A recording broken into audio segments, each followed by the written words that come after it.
दोस्तों, भारत के missile man को तो आप लोग जानते ही होंगे। एपीजे अब्दुल कलाम को मिसाइल मैन कहा जाता है। ये हमारे देश के एक्स प्रेसिडेंट भी रह चुके हैं। लेकिन क्या आप जानते हैं कि अब्दुल कलाम को कलाम से मिसाइल मैन किसने बनाया? इनके गुरु कौन थे? हम बात कर रहे हैं सतीश धवन के बारे में। आज भारत जमीन से छलांग मारकर आसमान पर, चांद पर जा पहुंचा है, तो इसका श्रेय जाता है सतीश धवन जी को। ये वही व्यक्ति हैं जिनके लीडरशिप में भारत पहली बार लॉन्चिंग व्हीकल बनाने में सफल हुआ था। ये भारत के स्पेस प्रोग्राम की नींव का पहला पत्थर है, जिन्होंने स्पेस प्रोग्राम की नींव रखी थी। आइए आपको बताते हैं महान साइंटिस्ट सतीश धवन के बारे में। स्वागत है आपका VS मोटिवेशन के एक और वीडियो में। मैं हूँ विकास और आप देख रहे हैं इंडियन फैक्ट 1।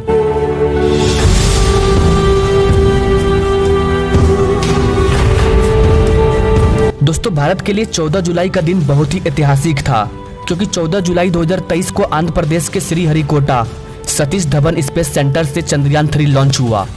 ये न्यूज आजकल हर जगह, हर सोशल मीडिया पर ट्रेंड कर रही है। लेकिन इन सब के बीच में एक और नाम इम्पोर्टेंट है, स्पेस सेंटर का नाम सतीश धवन अंतरिक्ष केंद्र। ये नाम देश के उस साइंटिस्ट का है जिन्होंने भारत के स्पेस प्रोग्राम के शुरुआत में काफी योगदान दिया था। सतीश धवन जी का जन्म 25 सितंबर 1920 को श्रीनगर में हुआ था। इनके पिताजी एक जज थे और इस जज के बेटे का पालन पोषण लाहौर में हुआ था। आज जो भारत है, उस समय ये भारत संपूर्ण भारत था, हिंदुस्तान पाकिस्तान नहीं था। उस टाइम सतीश धवन जी ने मैकेनिकल ब्रांच से अपनी डिग्री कंप्लीट की। 1945 में सतीश धवन बेंगलुरु आए थे। जरा सोचिए, अगर ये महान साइंटिस्ट लाहौर से बेंगलुरु ना आकर पाकिस्तान के किसी और राज्य में चले गए होते, तो आज ये महान वैज्ञानिक हिंदुस्तान में नहीं बल्कि पाकिस्तान में होते। बेंगलुरु आने के बाद इन्होंने हिंदुस्तान एरोनॉटिक लिमिटेड में काम करना शुरू किया। उस जमाने में एरोनॉटिक की वही वैल्यू थी जो आज के समय में कंप्यूटर और IIT इंडस्ट्री की है। जब वो यहाँ से इंटर्नशिप कर रहे थे, तब उन्हें एक सरकारी स्कीम का पता चला, जिसके तहत देश के कुछ जीनियस स्टूडेंट को टेक्निकल एजुकेशन के लिए अमेरिका भेजा जा रहा था। फिर क्या था गाइस, सतीश धवन इसमें भाग लेते हैं और इन्हें भी सिलेक्ट कर लिया जाता है।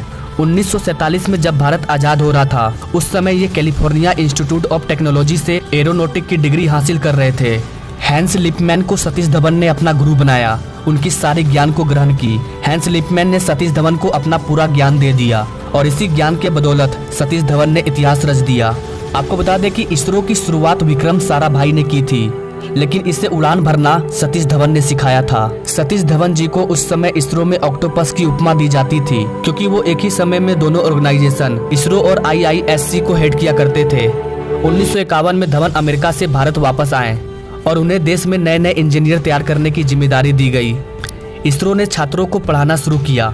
उस टाइम देश के बहुत कम बच्चे ऐसे थे जो पढ़ना चाहते थे, और उसमें से ब्रिलियंट स्टूडेंट को चुनना काफी कठिन था। सतीश धवन ने अपनी ट्रेनिंग मैथ और फिजिक्स में की थी, इसीलिए उनके सब्जेक्ट को देखकर उन्हें इलाहाबाद यूनिवर्सिटी में भेज दिया गया। जब वहां पर उनका इंटरव्यू चल रहा था, तब उन्हें एक ग्राफ दिया गया, जिसमें उन्हें कुछ लाइन का नाम देने का काम दिया गया था।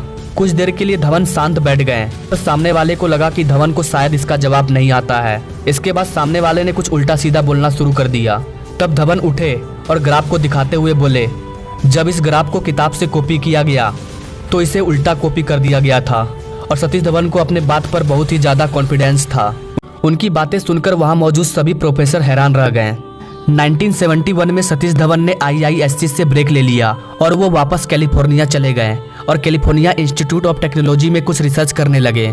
30 दिसंबर 1971 को विक्रम साराभाई की मृत्यु हो गई। आपको बता दें कि विक्रम साराभाई देश के प्रधानमंत्री इंदिरा गांधी के स्पेस सलाहकार भी थे, और जब उनकी मृत्यु हुई तो देश के साथ साथ खासकर देश के स्पेस प्रोग्राम के लिए बहुत बड़ा झटका था। उस समय सब यही सोचने लगे कि अब इसरो को कौन संभालेगा, तो सबको सतीश धवन का नाम याद आया। लेकिन सतीश पहले ही रक्षा मंत्री के सलाहकार के पोस्ट का ऑफर ठुकरा चुके थे। ऐसे में वो ये पोस्ट एक्सेप्ट करेंगे या नहीं, कुछ कहना मुश्किल था। लेकिन कुछ शर्तों के साथ इंदिरा गांधी के कहने पर धवन इस पोस्ट को स्वीकार कर लेते हैं। उन्होंने 3 शर्त रखी। पहली कि IISc के डायरेक्टर वो बने रहेंगे। दूसरा, स्पेस मिशन इलाहाबाद से बेंगलुरु शिफ्ट किया जाएगा, मतलब जिस इसरो को आप देख रहे हैं, ये चीज पहले इलाहाबाद में हुआ करता था। और तीसरा ये कि वो लौटने से पहले अपना रिसर्च कंप्लीट करेंगे, और इंदिरा गांधी ने उनकी सभी शर्तें मान ली। 1972 में अमेरिका से लौटने के बाद उन्होंने इसरो के डायरेक्टर का पद संभाल लिया। उन्होंने हमेशा इसरो के वैज्ञानिक को नए नए एक्सपेरिमेंट करने के लिए इनकरेज किया। आपको ये भी जानना चाहिए कि सतीश धवन ने कभी अपने पैसे के लिए काम नहीं किया। क्योंकि वो जानते थे कि भारत को स्पेस प्रोग्राम के लिए पैसे की जरूरत है, इसलिए वो हमेशा 1 रुपये की सैलरी लिया करते थे। साल 2002 में 3 जनवरी को उनका निधन हो गया। सतीश धवन को पद्म भूषण, पद्म विभूषण जैसे नागरिक सम्मानों से नवाजा गया था। उनकी मृत्यु के बाद उनके सम्मान में श्रीहरिकोटा में स्थित सैटेलाइट लॉन्च सेंटर का नाम बदलकर सतीश धवन स्पेस सेंटर कर दिया गया। आज जब भारत चांद पर पहुंच रहा है तो इसके पीछे बहुत ही महान और टैलेंटेड लोगों का हाथ है। ये लोग हमारे इसरो के हीरो थे और हीरो रहेंगे। आई होप कि गाइस आपको देश के महान साइंटिस्ट सतीश धवन के बारे में जानकर अच्छा लगा होगा।